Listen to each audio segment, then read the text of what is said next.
Hello, and today this is Utsun from Nerdimations, and today we are going to explore what would what would Atlantis be like if it actually existed. And, uh, as you can see, this is my first video where I don't play sandboxes. Well, but I think I can manage. Like, please tell me your ideas about this scenario in the comments, and enjoy. Okay, so here's a basic overview on the continents. And, and first, there are three main mountain ranges. There's one around here, not into the lake, and one around here. Here near the Gulf Stream is by the Gulf Stream is an area more resembling of Central Europe. The area around here more resembles Spain and Portugal, and the far south more more resembles both Morocco and Mauritania. And for the directions, that way is Spain, this way is Morocco, this way is and that way is Newfoundland. And I'm just going to approximate the size of all of Iberia to give you a sense of the size of it here. Okay, now let's start. So, the first inhabitants, I think, would come around 30,000 years ago, settling the continent and quickly, just as humans do to most continents. Once I expect that these Atlantean people will have just straight up done nothing. They're they we they are cut off from the rest of the world, and so the innovation by sharing thing doesn't really exist as in a exist that as or function as well as it did in the rest of the world where there was a bigger amount of area and so a larger amount of tribes. Really, what I expect as the first actual interaction would be between either the Celtiberians or the Iberians. Now, I have slight biases, and so I'm going to pick the Iberians over the Celtiberians. Because the Iberians are the ones who died out. The Celtiberians died out too, but they have relatives. They're fine. I think that Iberia would at first not really mind about out the continent. For all they care, it's just another place for their ships to get shipwrecked. But slowly they put more interest into it as their economy continues to grow from the trade, and possibly they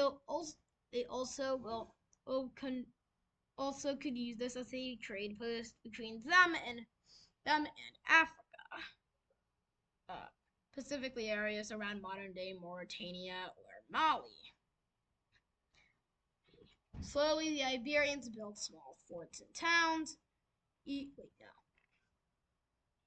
That was an accident, y'all. Either to just trade with the natives or as docks to go to Morocco or Mauritania. And so, continuing, as the Iberians continue,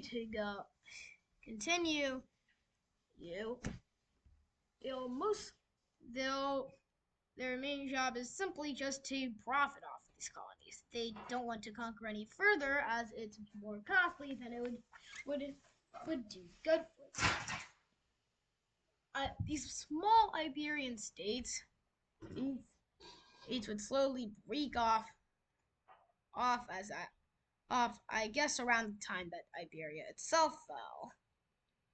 to the Romans.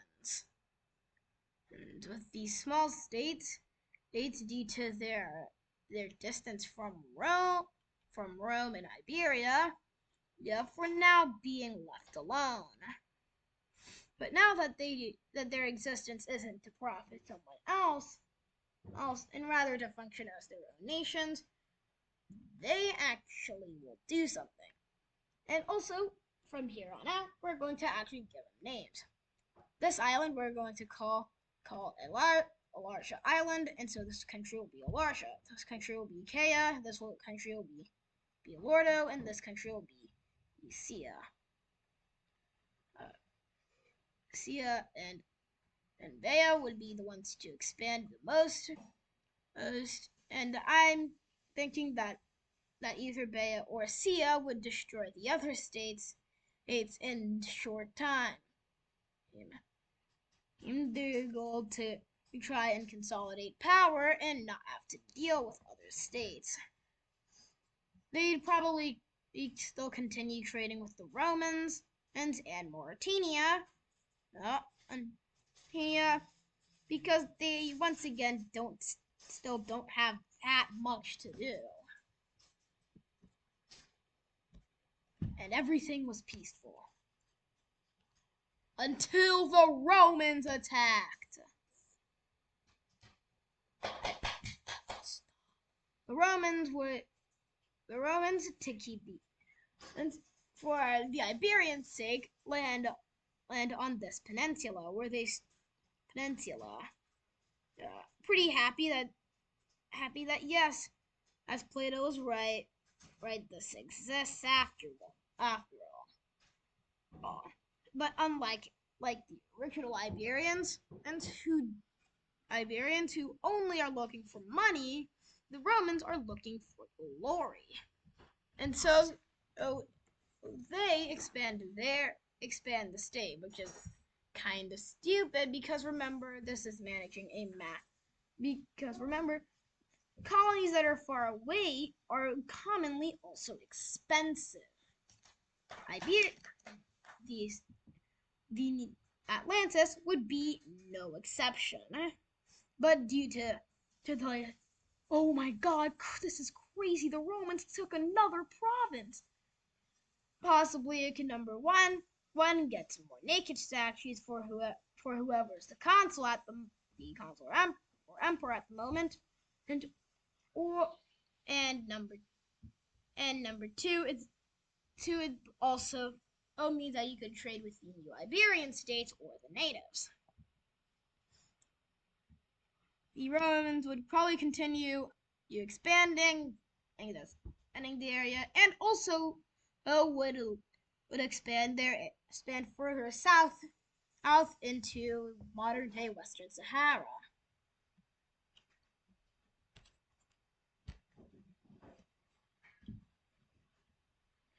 Okay, so besides that, once again, almost no one comes. Maybe some little cultic tribes decide they're sick of the Romans coming around and leave for the new lands that are so cool. Well, but everyone's going to them now. Not everyone. And so they form and Celts make small colonies on islands, some small states, and we're going to call this New Celtaria. Meanwhile, now with the new threat of Romans, the Atlantican natives would probably begin to build their own countries. At first, these would just be communities used to keep out Roman attacks, but soon they'd become trading hubs with other tribes or even the Romans themselves. Also they'd make flourishing kingdoms. These kingdoms would most likely be formed on the border of the Roman Atlanticum, due to the new pressure of Rome's Rome's invasions. Here are three provinces, or free states. There's Atlantica, Iacates, and let me think of a name.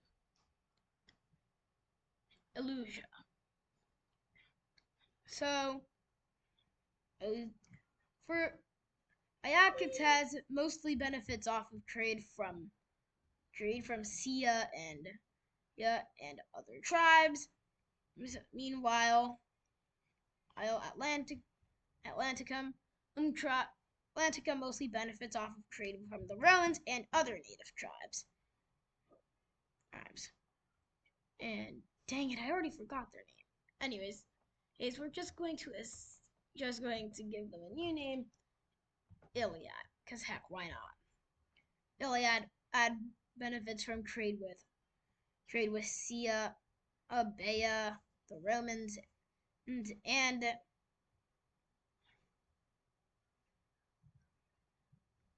other tribes, because I'm bad at remembering names.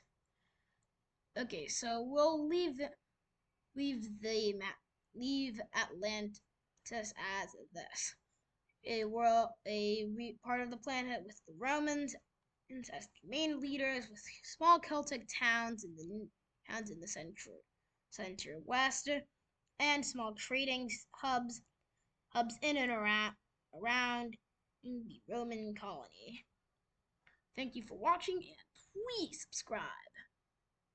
This is Nerdimations. Bye.